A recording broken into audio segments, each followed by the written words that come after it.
이스라엘 백성들이 이 명령을 모를 리가 없습니다. 그런데도 십계명을 다시 한번 신명기를 통해서 말씀하시는 이유가 무엇이겠습니까? 그 이유는 신명기를 기록한 목적과 깊은 관련이 있습니다. 신명기는 40년간의 광야 생활을 마치고 가나안 땅에 들어가기 직전에 죽음을 앞둔 모세가 광야에서 태어난 이새에게 했던 고별사라고 할 수 있습니다. 그래서 그 주된 내용이 시내산에서 맺은 십계명과 언약을 상기시키고 갱신시키는 것입니다. 한마디로 이스라엘 백성들이 하나님께서 약속하신 땅에서 하나님의 백성으로 살아가기 위해 마지막 점검을 하고 있는 것인데, 그 맥락 안에 십계명의 5번째 계명인 부모를 공경하라는 계명이 들어가 있는 것입니다. 그렇습니다. 이미 들었고 알고 있는 말씀이라 하더라도 다시 듣고 상기하고 갱신해야 합니다. 그것 때문에, 이러한 이유 때문에 우리가 매년 어떠한 기념일들을 또 어떤 절기들을 지키면서 그 기념일과 절기 안에 담긴 의미들, 목적들을 다시 상기되고 또 갱신하게 되는 거죠. 그렇다면 우리가 다시 들어야 하고 마음에 새겨야 할 메시지는 무엇인가? 본문을 통해 2가지 원리를 살펴보도록 하겠습니다. 첫째 원리는, 내 부모를 공경하라고 하신 말씀은 하나님의 명령이라는 것입니다. 16절을 다시 보시면, 너는 내 하나님 여호와께서 명령한 대로 내 부모를 공경하라. 하나님 여호와께서 명령한 대로 부모를 공경하라. 부모를 공경하라는 것은 하나님의 명령이라는 것입니다. 물론 부모님이라고 해서 완벽한 분들은 아닙니다. 부모 역시 자식과 똑같이 허물 많고 결점 많은 인간입니다. 하나님 보시기에 모두 죄인입니다. 그래서 이 세상에는 자식보다 못한 부모가 있을 수 있고, 사회적으로 존경받는 부모 밑에서 자랐다 할지라도 많은 상처를 받은 자녀들이 있기 마련입니다. 하지만 그럼에도 불구하고 하나님은 자녀들에게 부모를 공경하라고 명령하십니다. 부모를 공경하라는 명령엔 어떤 조건이나 단서를 붙이시지 않습니다. 그저 부모이기 때문에 부모가 잘났든 못났든 공경하라고 명령하십니다. 그리고 이 계명을 지키지 않으면 상당히 엄한 벌을 내리십니다. 대표적으로 출애굽기 21장 17절을 제가 읽어드리겠습니다. 자기의 아버지나 어머니를 저주하는 자는 반드시 죽일지니라. 신명기 21장 18절과 21절도 읽어드리겠습니다. 사람에게 완악하고 패역한 아들이 있어 그의 아버지의 말이나 그 어머니의 말을 순종하지 아니하고 부모가 징계하여도 순종하지 아니하거든 그 성읍의 모든 사람들이 그를 돌로 쳐 죽일지니 이같이 내가 너희 중에서 악을 제하라. 그리하면 온 이스라엘이 듣고 두려워하리라. 패역한 아들, 부모의 말을 순종하지 않는, 그것은 사회에서 제거해야 될 악이라고 하나님께서 말씀하시고, 쳐 죽여야 한다, 돌로 쳐 죽여야 한다는 아주 섬뜩한 그러한 벌을 내리십니다. 제가 읽어드린 이 구절들을 들으시면서 어떤 느낌이 드십니까? 부모를 공경할 것과 그렇게 하지 않을 때 받게 될 벌에 관련된 하나님의 말씀은 매우 단순하지만 단호하다는 느낌을 받지 않으십니까? 마치 하나님을 배반하고 우상에게 숭배하는 죄를 다루시는 것과 매우 흡사하게 들리지 않습니까? 이 세상의 그 어떤 것도 하나님 수준에 놓을 수 없는데도 성경은 부모 공경을 하나님 공경과 거의 같은 수준에 놓고 있는 겁니다. 부모 공경만큼은 하나님 수준으로 할 것을 하나님께서 명령하고 계시는 겁니다. 매우 예외적이라고 할 수 있는데 왜 이렇게 하시는 것이겠습니까? 그 이유는 우리의 부모를 하나님의 대리자로 여기시기 때문에 그렇습니다. 부모를 하나님의 대리자로 여기시기 때문에 부모 공경을 하나님 순종의 차원과 거의 동격으로 다루시는 것입니다. 네, 하나님은 우리의 부모를 하나님 다음으로 섬겨야 할 존재로 여기시기 때문에 부모를 공경하며 부모의 말에 순종할 것을 하나님께 하듯 하라고 명령하고 계신 거예요. 부모 공경에 관해서 한 가지 더 말씀드리고 싶은 것은 이 명령은 매우 적극적인 명령이라는 거예요. 어떤 근거로 이렇게 말씀드리는 거냐 하면요, 10계명을 보세요. 1계명서부터 10계명까지 보시면 1계명은 무엇인가요? 너는 나 위에 다른 신들을 내게 두지 말라는 거죠. 그리고 2계명은 무엇입니까? 너를 위하여 새긴 우상을 만들지 말고 또 위로 하늘에 있는 것이나 아래로 땅에 있는 것이나 땅 아래 물속에 있는 것에 어떤 형상도 만들지 말라는 겁니다. 3계명은 무엇입니까? 너는 내 아는 여호와의 이름으로 망령되게 부르지 말라는 거죠. 그리고 4계명은 안식일을 기억하여 거룩하게 지키라는 것이고 5계명은 내 부모를 공경하라. 그리하면 내 하나님 여호와가 내게 준 땅에서 내 생명이 길리라는 겁니다. 6계명은 무엇입니까? 살인하지 말라는 거고요. 7계명은 간음하지 말라는 겁니다. 8계명은 도둑질하지 말라는 것이고 9계명은 내 이웃에 대하여 거짓 증거하지 말라는 겁니다. 마지막 10계명은 내 이웃의 집을 탐내지 말라. 내 이웃의 아내나 그의 남중이나 그의 여중이나 그의 소나 그의 낙이나 무릇 내 이웃의 소유를 탐하지 말라는 겁니다. 자, 1계명서부터 10계명까지 4계명과 5계명을 제외한 다른 계명은 모두 다 하지 말라라는 명령이에요. 한마디로 그것만 안 하면 되는 거예요. 하나님 외에 다른 신을 우리 앞에 두지 않으면 되는 거예요. 상당히 그러니까 소극적으로 하지 않으면 되는 명령들이에요. 하지만 4계명 안식일을 기억하여 거룩하게 지키라. 그리고 5계명 내 부모를 공경하라. 이것은 우리가 적극적으로 실행해야 하는 명령인 거예요. 하라는 것이 더 쉬울까요? 하지 말라는 것이 더 쉬울까요? 하지 말라는 것이 더 쉽습니다. 왜냐하면 한정되어 있으니까. 그것만 안 하면 됩니다. 하지만 하라는 것은 제한이 없어요.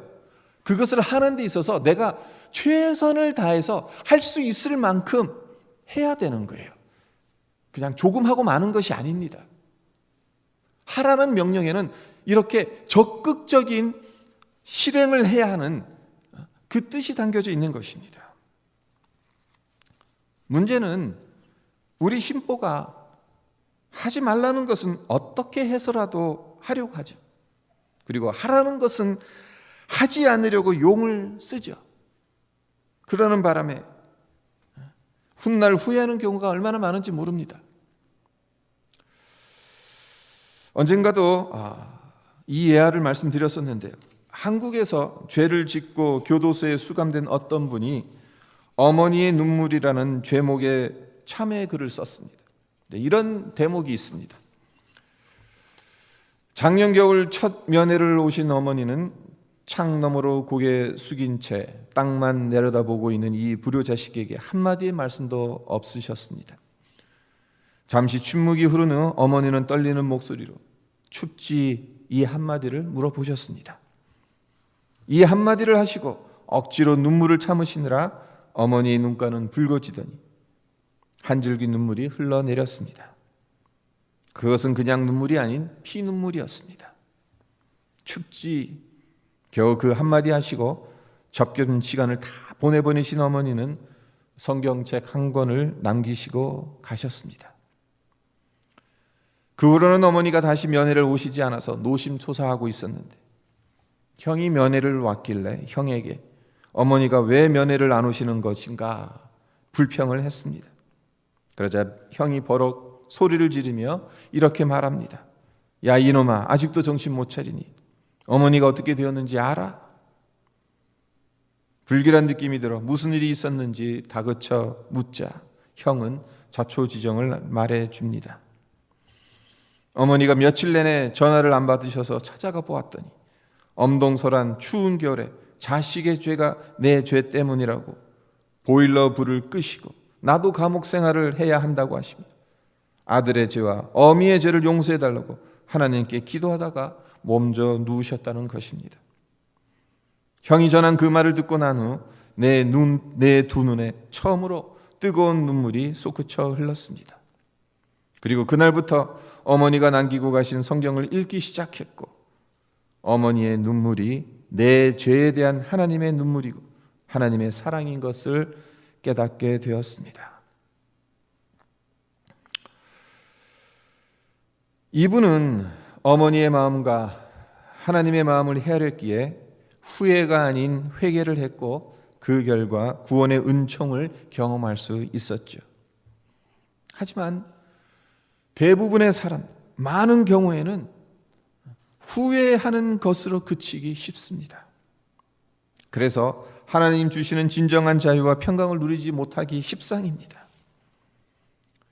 저 같은 경우 머나먼 곳으로 이민을 오는 바람에 가까이에서 부모를 공경하지 못하는 것이 얼마나 큰 불효인지를 나이가 들어가면 들어갈수록 뼈저리게 느끼게 되는 것 같습니다.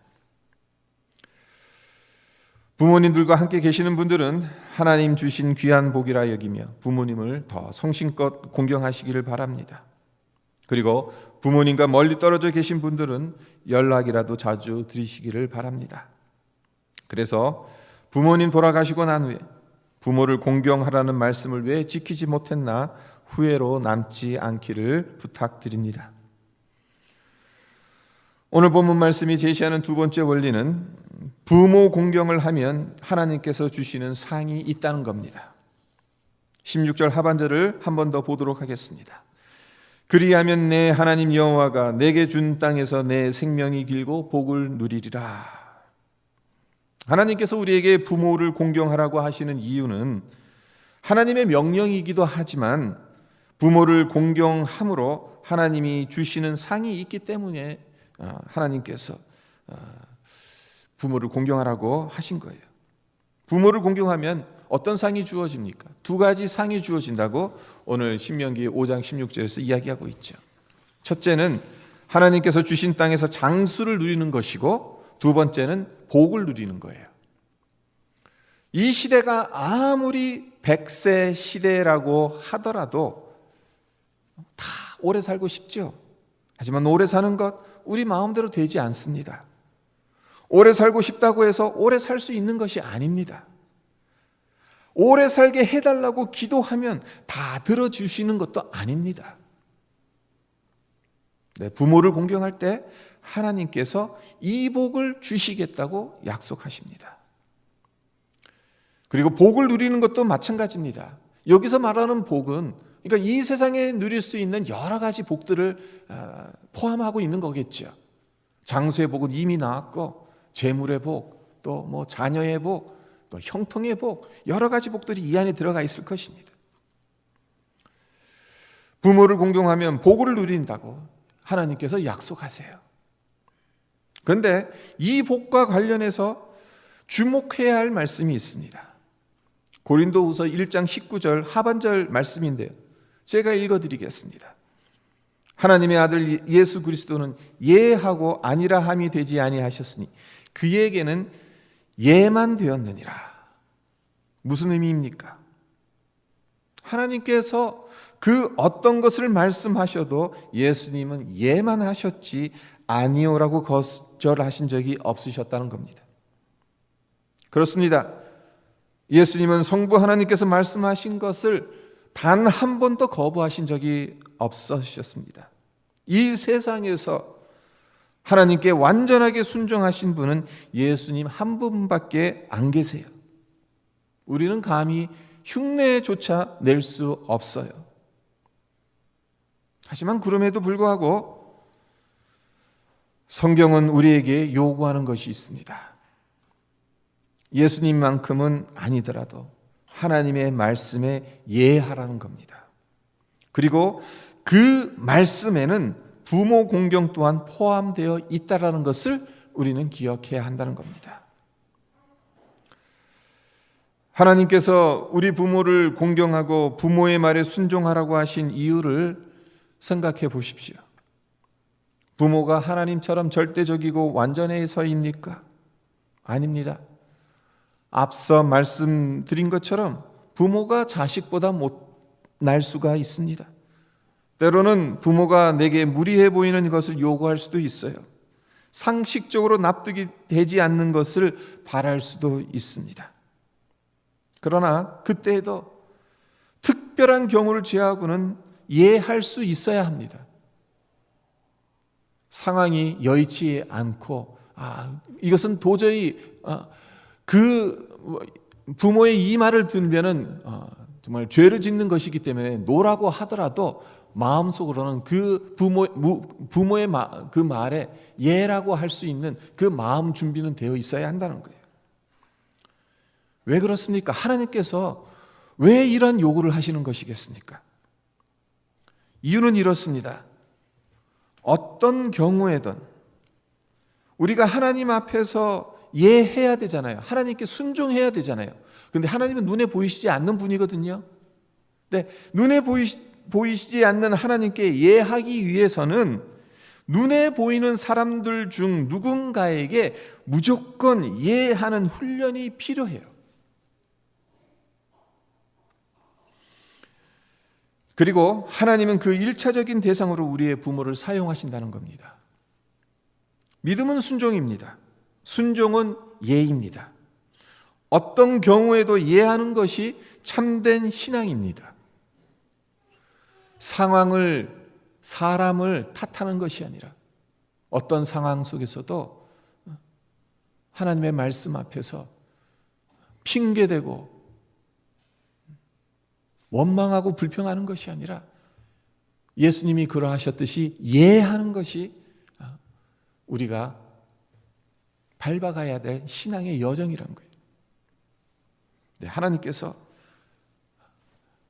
이 훈련을 하게끔 하시기 위해서 우리 부모에게 예하라는 이 훈련을 시키신다는 거죠.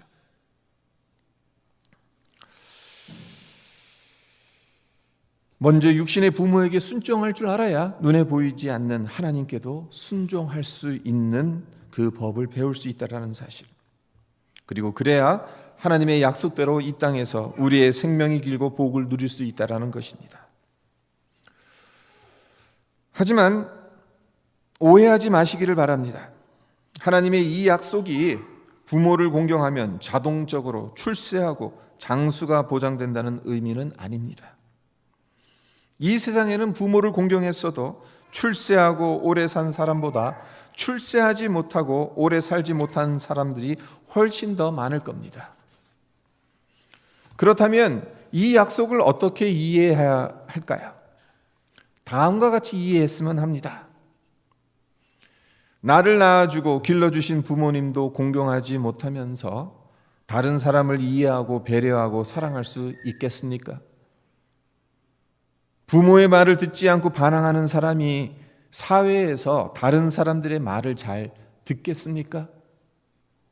듣는 척은 할 수 있을 것입니다. 그리고 회사에서 상사가 무언가를 시킬 때 순순히 순종할까요? 억지로는 따르겠죠. 안 그러면 회사에서 해고당할 수 있을 테니까요. 하지만 이것이 어떻게 진정한 청종이고 진정한 순종이며 진정한 존경이겠습니까? 사람은 영적 존재이기 때문에 말을 하지 않아도 상대방이 무엇을 생각하고 있는지 어느 정도는 압니다. 따라서 마지못해서 억지로 말을 듣고 따르는 사람들을 대하면 불편함을 느끼게 되어 있어요. 그러면 몇 번 일을 맡겼다가 그 다음에는 중요한 일을 맡기지 않습니다. 중요한 일을 맡기지 않으니까 실력이 아무리 출중해도 발휘할 기회가 없는 거예요. 그러니까 실력을 보일 수 없으니까 진급이 됩니까? 출세를 할 수 있습니까? 성공을 할 수 있겠습니까? 그리고 그렇게 하는 그 사람의 마음은 얼마나 힘들겠는가 한번 생각도 해보세요. 말을 듣고 싶지 않은데, 존경하고 싶지 않은데 억지로 해야 하니 불만이고 스트레스를 받을 수밖에 없어요. 스트레스를 받으며 자기 스스로를 올가매기 때문에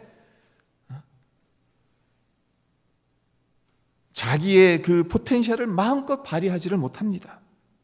무엇보다 스트레스 때문에 병이 생기죠. 몸이 약해집니다. 그러면 오래 살 수가 없잖아요.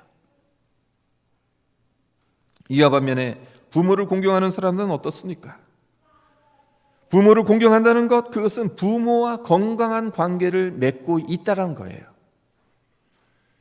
인간관계에서 가장 근본적인 관계라 할 수 있는 부모와의 관계를 건강하게 유지하기 때문에 다른 대인 관계에서도 건강하게 사람들과 지낼 수 있는 가능성이 그만큼 커지는 겁니다. 그러면 당연히 사회에서 성공할 가능성이 큰 거예요. 실력도 중요하지만 사회생활에서 실력보다 더 중요한 게 뭡니까? 대인관계거든요. 사람들과 어떻게 화목하고 사람들과 어떻게 잘 지내느냐. 아무리 실력이 출중하면 뭐예요? 사람들하고 맨날 트러블만 생기면 그 사람을 누가 쓰겠어요? 그러니까 부모와 건강한 관계를 맺은 사람들은 대인관계에서도 건강함을 유지할 가능성이 커요. 그래서 사회에서 성공할 가능성이 당연히 큰 겁니다. 그리고 심리적으로도 안정되어 있기 때문에 심리적으로 안정되어 있으니까 스트레스 받을 일이 별로 없는 거죠.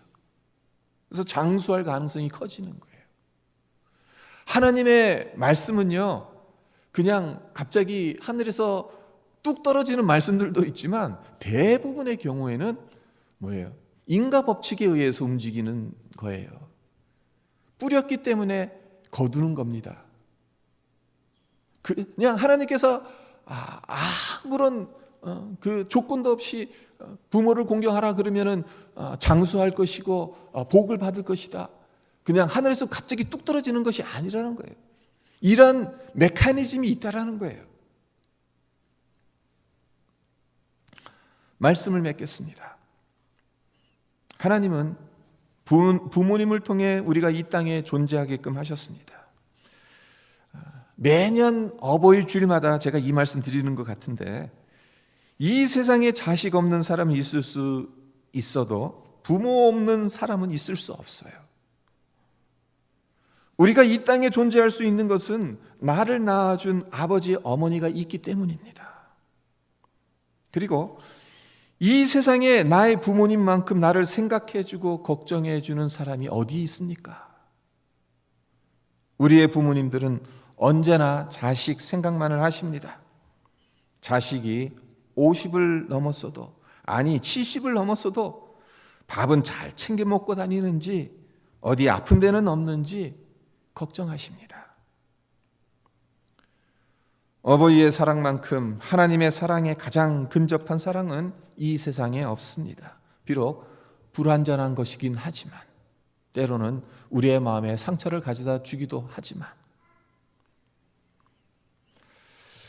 더 나아가 부모님은 우리로 하여금 우리의 존재의 근원이 있다는 것, 그리고 그 근원은 하나님이시라는 사실을 가르쳐주는 인생 최초의, 그리고 인생 최고의 스승이라고 할 수 있습니다. 부모님을 통해 인생을 배우는 것이고 하나님을 배워나가는 것입니다. 바라기는 하나님께서 왜 부모를 공경하라고 명령하시는지 그 마음을 헤아려서 이 명령에 순종하기를 기원합니다. 그래서 육신의 부모를 공경함으로 하늘에 계신 하나님께 영광 돌리시기를 예수님의 이름으로 축원드립니다. 오늘 말씀 잠깐 묵상하면서 기도하도록 하겠습니다. 십계명의 5계명, 내 부모를 공경하라는 것, 그리하면 내 하나님 여호와가 내게 준 땅에서 내 생명이 길고 복을 누리겠다라는 것. 그래요. 10계명을 둘로 나누자면 1계명서부터 4계명까지는 하나님께 우리가 마땅히 해야 될 계명이에요. 하나님과의 관계에서 우리가 감당해야 될 계명입니다. 그리고 5계명서부터 10계명까지는 사람들 사이에서 내가 지켜야 될 계명이에요. 근데 사람들과의 사이에서 지켜야 되는 계명 중에서 가장 먼저 말씀하시는 것이 부모를 공경하라는 것입니다. 왜 그렇게 말씀하시는 것이겠습니까? 이것이 기본이기 때문에. 이것에서 실패하면 나머지 6계명서부터 10계명도 제대로 잘 못 지키기 때문에. 부모를 공경하지 못하는 사람이 어떻게 다른 사람들을 이해하고 배려하고 사랑하고 그 사람들의 재산을 지켜주고 그렇게 할 수 있겠냐. 우리가 이 세상에 태어나서 제일 먼저 관계를 맺은 분은 부모님입니다. 그 부모님을 통해서 우리가 인간으로서 자라가게 되고 또 인간으로서 이 세상을 어떻게 살아가는지를 배우게 되는 거예요. 그래서 하나님이 이것을 잘 아시기 때문에 10계명 중에서 인간과의 관계에서 우리가 지켜야 될 그 계명 중에 부모 공경하는 이 계명을 첫 번째로 두신 것이고, 이 계명을 어기게 되면 마치 우상숭배 범한 것과 같이 돌로 쳐 죽이라기까지 하나님께서 그렇게 단호하게 말씀하시는 것입니다. 우리에게 허락하신 부모님, 우리와 똑같이 죄인입니다. 부족합니다. 우리보다 못한 부모님들이 있을 수도 있습니다. 하지만 그것이 조건이 될 수가 없어요. 부모님을 공경하는 것에 있어서. 이 명령에는 조건이나 단서가 붙지 않는다는 사실. 부모이면 무조건 공경하라는 것이 하나님의 명령입니다. 부모님을 공경할 때 우리가 눈에 보이지 않는 하나님 또한 공경할 수 있다는 것을 하나님은 아신다는 사실. 오늘 어버이 주일을 우리가 지나가면서 이 말씀 우리의 마음에 새기고, 또한 정말 눈에 보이는 우리 부모님을 공경함으로 또한 눈에 보이지 않는 우리의 하나님 더욱더 경외하고 공경하고 하나님께 영광 돌리는 우리 모두가 되게 해달라고 하나님 앞에 기도하는 시간이 되었으면 합니다. 기도드리겠습니다. 아버지 하나님, 오늘 어버이 주일을 맞이하면서 아버지 하나님, 우리에게